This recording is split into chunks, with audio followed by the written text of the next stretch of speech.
যোগীজির মতো সকালে নেব, বিকালে খরচ করে দেবো। ধর্ষণ নামক শব্দটা বাংলা থেকে তুলে দেবো আমরা। বর্তমান যে শাসক দল আছে সেই শাসক দলে যিনি মুখ্যমন্ত্রী, সেই মুখ্যমন্ত্রী কয়েকদিন আগে বলেছিলেন যে সকালে জমা করব, বিকেলে খুচরো করবো। তার বক্তৃতা বা তার এই বক্তব্য অনেক ভাইরাল হচ্ছে এখন সোশ্যাল মিডিয়াতে।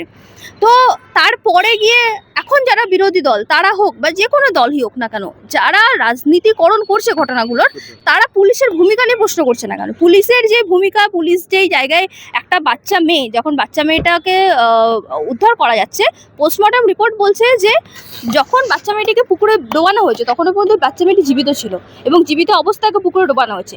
অনেক ভিডিও ভাইরাল হচ্ছে, অনেক ক্লিপ ভাইরাল হচ্ছে, কিছু মানুষের নাম সামনে আসছে যারা ইচ্ছে করে তাদের অপরাধীদের ছাড়ানোর চেষ্টা করেছে। সেটা সত্যতা যাচাই এখনো পর্যন্ত হয়নি। সব কিছুর উপরে গিয়ে ঘটনাগুলো কেন ঘটছে, গাফিলতিটা কার আছে? প্রশাসনের থাকতে, প্রশাসন সক্রিয় প্রশাসন থাকতে কেন বারবার এই ঘটনা ঘটছে? প্রশাসনের নিষ্ক্রিয়তাটা কোথায় আসছে? প্রশাসন কোন জায়গায় গিয়ে কাজ করছে না? যখন পুলিশের কাছে মানুষ যাচ্ছে, পুলিশ কেন অ্যাক্টিভ অ্যাকশন নিচ্ছে না? র্যাপিড অ্যাকশন পুলিশ কেন নিচ্ছে না? এই বিষয়গুলোকে আগে সামনে নিয়ে আসতে হবে। রাজনীতিকরণ এখন এই বিষয়গুলো রাজনীতিকরণের জায়গাটা না। আমরা আরজি করেও দেখেছিলাম যে একটা ঘটনাকে রাজনীতিকরণ করতে গিয়ে, রাজনৈতিক অ্যাঙ্গেল দিতে গিয়ে, পলিটিক্যাল অ্যাঙ্গেল দিতে গিয়ে আসল ইস্যু চাপা পড়ে গেছিলো। আমি চাইবো এইখানে যেন সেই একই ঘটনা বারংবার না ঘটে। বারবার রাজনীতিকরণ করতে গিয়ে রাজনৈতিক নেতারা শুধুমাত্র নিজেদের ফায়দা লুটতে গিয়ে 15-20টা করে মিডিয়া নিয়ে গিয়ে, 15-20টা করে সাংবাদিক নিয়ে গিয়ে, বড় বড় ক্যামেরা নিয়ে গিয়ে শুধুমাত্র তারা যে সিম্পাথিটা নেওয়ার চেষ্টা করছে, সেই সিম্পাথিটার থেকে বড় কথা আসল ক্রাইমটাকে সামনে নিয়ে আসতে হবে এবং আসল ক্রিমিনালদেরকে সামনে নিয়ে আসতে হবে।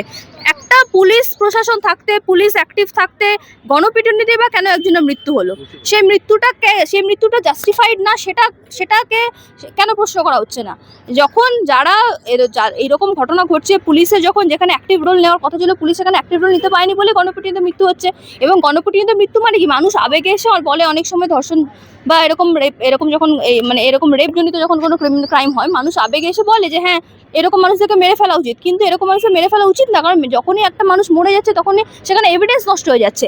আসল ঘটনা কি ঘটেছিল সেটা মানুষ জানতে পারছে না, আসল ঘটনা চাপা পড়ে যায়, আসল ঘটনা তলানি পড়ে যায়। হয়তো সেই ব্যক্তিটা আরও 5টা ব্যক্তির নাম বলতে পারতো যে ব্যক্তির মৃত্যু হয়েছে, সেই দায়িত্ব পুলিশের ছিল যাতে গণপিটুনিতে কোনো ব্যক্তির মৃত্যু না হয়। তাহলে এই ঘটনাগুলো ঘটছে, রাজনীতিকরণ ঘটছে, রাজনৈতিক নেতারা বড় বড় ক্যামেরা নিয়ে পৌঁছে যাচ্ছে, তারা শুধুমাত্র নিজেদের পলিটিক্যাল একটা এম অ্যাচিভ করার জন্য তারা কাজ করছে।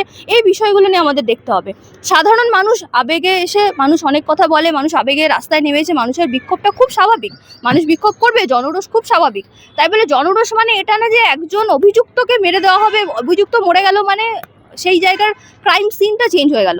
কারণ একজন অভিযুক্ত একটা ক্রাইম সিনের A to Z সব কিছু বর্ণনা দিতে পারে, সেটার জন্য প্রপার ইনভেস্টিগেশন দরকার। তাহলে প্রপার ইনভেস্টিগেশনের কথা বলতে হবে এখানে।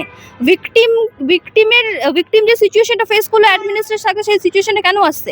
সরকার চেঞ্জ হয়েছে, এখন বর্তমানে ফোর্স আরও অনেক বেশি স্ট্রং হওয়া দরকার, অ্যাডমিনিস্ট্রেশন আরও অনেক বেশি স্ট্রং হওয়া দরকার। শুভেন্দু অধিকারী কয়েকদিন আগেই বলেছিলেন যে যারা এরকমের ঘটনা যুক্ত তাদের সকালে ধরবো, বিকেলে খুচরো করবো। আমি আইনজীবী হিসাবে এইরকমের ঘটনা, এইরকম বক্তব্য কোনো সমর্থন করি না। আমি বলবো প্রপার ইনভেস্টিগেশন সব কিছু দরকার। সকালে ধরবো, সকালে জমা করবো, বিকেলে খরচ করবো, এই রকমের স্টেটমেন্টকে, এরকম স্টেটমেন্ট আমাদের আইনি মান্যতা দেয় না। এরকম স্টেটমেন্ট উনি হয়তো মানুষকে উত্তেজিত করার জন্য এরকম স্টেটমেন্ট দেয়, ওনার দলের মানুষ এরকম স্টেটমেন্ট দিচ্ছে, বারংবার দিচ্ছে ফেসবুকে।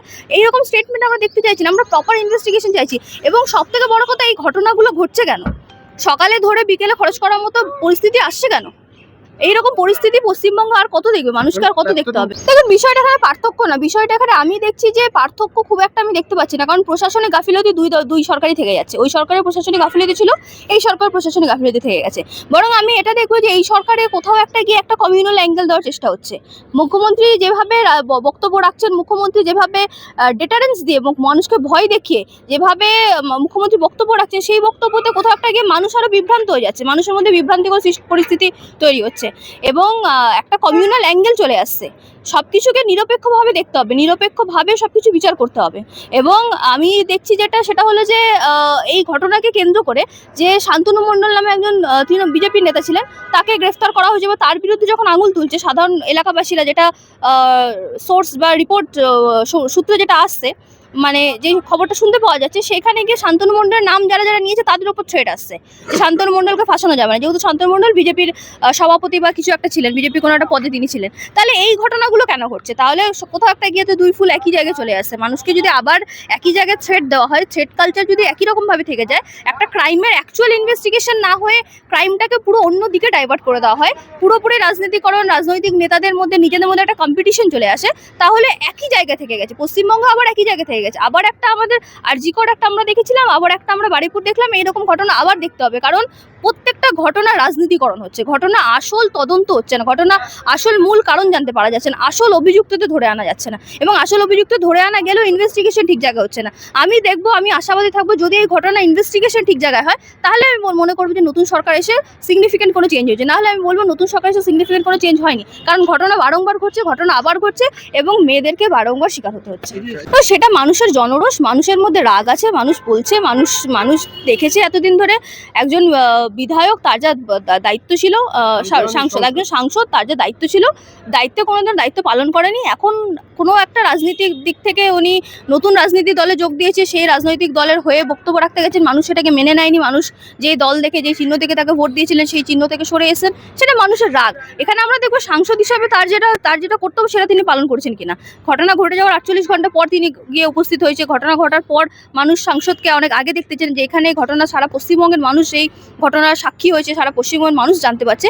সেখানে হয়তো সাংসদ হিসেবে ওনার ভূমিকাটা মানুষ আরও বেশি চেয়েছিলেন, কারণ সাংসদ হিসেবে আমি জানি না উনি কতটা ভূমিকা পালন করতে সক্ষম হয়েছেন কি হননি, আমার এলাকারই সাংসদ, তো সেখানে গিয়ে আমি তো জানি সাংসদ হিসেবে কতটা ভূমিকা পালন করেছেন, এবং ওনার প্রশ্ন, ওনার ভূমিকা নিয়ে কতটা বলা যায়, প্রশ্ন তো থেকেই যায়, প্রথম থেকে প্রশ্ন ছিল, থেকে যায়, এবং এখন দল বদলের পর প্রশ্ন আরও অনেক বেশি সক্রিয় হয়ে ওঠে। তাহলে সেই প্রশ্নগুলো মানুষের মধ্যে আসে, মানুষ জনরোষে এই কথাগুলো বলছে, এবং জনরোষে কথাগুলো বলছে, এটাই আর কিছু। মুখ্যমন্ত্রী, রাজ্যের প্রাক্তন মুখ্যমন্ত্রী মমতা ব্যানার্জি, তিনি যে এই মোমবাতি মিছিল 2011 সালের আগে করেছেন, আর বর্তমানে বিজেপি সরকার পরিবর্তন হয়ে ওনার সরকার চলে যাওয়ার পরে উনি করছেন, তাহলে উনি কি বোঝাতে চাচ্ছেন যে রাজ্যে আমার আমলে কোনো এরকম ঘটনা ঘটেনি? সেটা দেখুন, এখন উনি বিরোধী নেত্রী, এখন বিরোধীরা কি রকমের রাজনীতি করবে সেটা তো আমরা ডিসাইড করতে পারি না। উনি বিরোধী নেত্রী, উনি যদি মোমবাতি হাতে নিয়ে মিছিল করেন সেটা করতেই পারেন, পশ্চিমবঙ্গের সংবিধান সবাইকে অধিকার দিয়েছে। ওনার যখন শাসনকালে এই ঘটনাগুলোর কামধনি আরজি কর, তখন উনি মোমবাতি নিয়ে কেন বেরোননি? তখন উনি দেখতে পাননি হয়তো, শাসক হিসেবে আসলে শাসকের চোখে একটা পর্দা থাকে, তো শাসকের চোখে যে দম্ভ বা অহংকারে যে পর্দা থাকে, সেই পর্দা হয়তো ওনার চোখে ছিল, এখন হয়তো পর্দাটা সরেছে, এখন হয়তো বিরোধী দলনেতা হিসেবে মানুষের দুঃখ যন্ত্রণা বুঝতে পারছেন, তখন বুঝতে পারেননি। এখনকার বর্তমান শাসকের কাছে আমি সেই আশাবাদী থাকবো, যেন বর্তমান শাসকও সেই দম্ভ বা সেই অহংকারে পর্দা যাতে চোখের সামনে না আসে, মানুষের দুঃখ যন্ত্রণা, কান্না বেদনাগুলোকে দেখতে পায়, পশ্চিমবঙ্গের মানুষের কান্না দেখতে পাই, মহিলাদের কান্না, মেয়েদের কান্না, আর্তনাদ। আমরা মহিলারা বারংবার আমরা বলে আসছি প্রথম থেকে যে মহিলাদের সুরক্ষা নেই, মহিলাদের সুরক্ষা নেই, বলে বলে আজকে এমন একটা পরিস্থিতি এসছে যে মহিলাদের সুরক্ষা নেই, কিন্তু আমরা শুধুমাত্র নির্বাক দর্শক হয়ে গেছি। 11 বছরের বাচ্চাদের সাথে এরকম ঘটনা ঘটছে, মানুষ কোথাও সুরক্ষিত না। মহিলাদের সুরক্ষা নিয়ে বারংবার আগের সরকারেও আমরা বারংবার প্রতিবাদ করেছিলাম, আমরা অনেক কথা বলেছিলাম, এবং আবার এই সরকার এসেও একই জায়গায় চলে এসছে। তাহলে পশ্চিমবঙ্গের সরকার পরিবর্তন হচ্ছে, কিন্তু সরকারের ভূমিকাটা কি পরিবর্তন হচ্ছে? মুখ্যমন্ত্রী পরিবর্তন হচ্ছে, মুখ্যমন্ত্রীর ভূমিকাটা কি পরিবর্তন হচ্ছে? আমি যদি দেখি যে এখানে সঠিক তদন্ত হয়, বিষয়টা সঠিক জায়গায় পৌঁছায়, তাহলে বুঝবো আমি মুখ্যমন্ত্রীর ভূমিকা পরিবর্তন হচ্ছে, নাহলে ভূমিকা একই জায়গায় থেকে যাচ্ছে।